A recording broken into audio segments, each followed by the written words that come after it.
নমস্কার বন্ধুরা, রসনালয়ে আপনাদের সবাইকে স্বাগত। আমার আজকের রেসিপি হলো ফুলকপির ডাঁটা চচ্চড়ি। আর এই ফুলকপির ডাঁটা চচ্চড়ি যদি আমার এই পদ্ধতিতে বানানো যায় তাহলে কিন্তু এর স্বাদ হবে অসাধারণ। তো এই ফুলকপির ডাঁটা চচ্চড়ি বানানোর জন্য আমি প্রথমেই নিয়ে নিয়েছি ফুলকপির ডাঁটা, যেগুলোকে সরু সরু লম্বা লম্বা করে আমি কেটে নিয়েছি।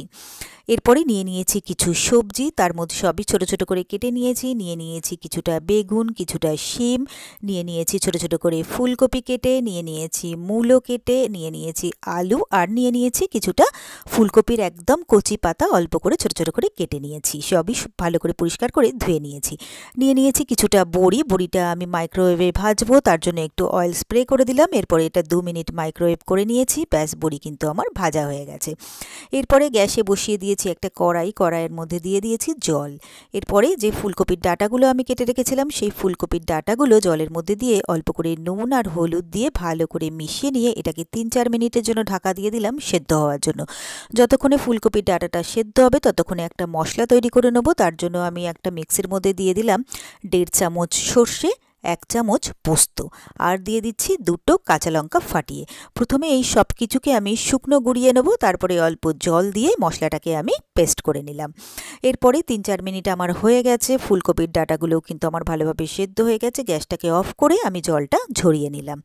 এদিকে আবারও আমি কড়া বসিয়ে দিয়েছি। কড়ার মধ্যে দিয়ে দিলাম সর্ষের তেল। এরপরে তেলটা গরম হয়ে গেলে এর মধ্যে দিয়ে দিলাম আমি 1/2 চামচ 5 ফোড়ন। এরপরে দিয়ে দিচ্ছি 2টো শুকনো লঙ্কা। লঙ্কাগুলোকে একটু ফাটিয়ে দিতে হবে, না হলে কিন্তু ভাজার সময় গায়ে ফুটে লাগতে পারে। এরপরে 5 ফোড়ন আর শুকনো লঙ্কাটাকে কয়েক সেকেন্ডের জন্য ভেজে নিলাম। ভাজতে ভাজতে বেশ একটা সুন্দর গন্ধ বেরিয়ে গেছে। এরপরে আর যে সবজিগুলো আমি কেটে রেখেছিলাম সেই সমস্ত সবজিগুলোকে আমি তেলের মধ্যে দিয়ে দিলাম। তারপরে সবটাকে তেলের সাথে ভালো করে নেড়েচেড়ে মিশিয়ে নিলাম। এরপরে দিয়ে দিলাম অল্প করে একটু হলুদ আর স্বাদমতো নুন আর হলুদটা সবজির সাথে ভালো করে মিলিয়ে মিশিয়ে নিয়ে কিছুক্ষণ এই সবজিগুলোকে আমি ভেজে নিচ্ছি। তো সবজিগুলো কিছুক্ষণ ভেজে নেওয়ার পরে এরপরে ফুলকপির যে ডাঁটাগুলো আমি সেদ্ধ করে রেখেছিলাম সেই ফুলকপির ডাঁটাগুলোকেও আমি এর মধ্যে দিয়ে দিলাম। এবারে সবটাকে ভালো করে একসাথে নেড়ে চেড়ে একটুক্ষণ আমি আবারও ভেজে নিচ্ছি। এরপরে আমি এখানে কেটে রেখেছি একটা টমেটোটা ছোট ছোট করে কেটে রেখেছিলাম, সেই টমেটোটাও আমি এর মধ্যে দিয়ে দিলাম। তো এটাকেও আমি মিলিয়ে মিশিয়ে একটুক্ষণ ভেজে নেব।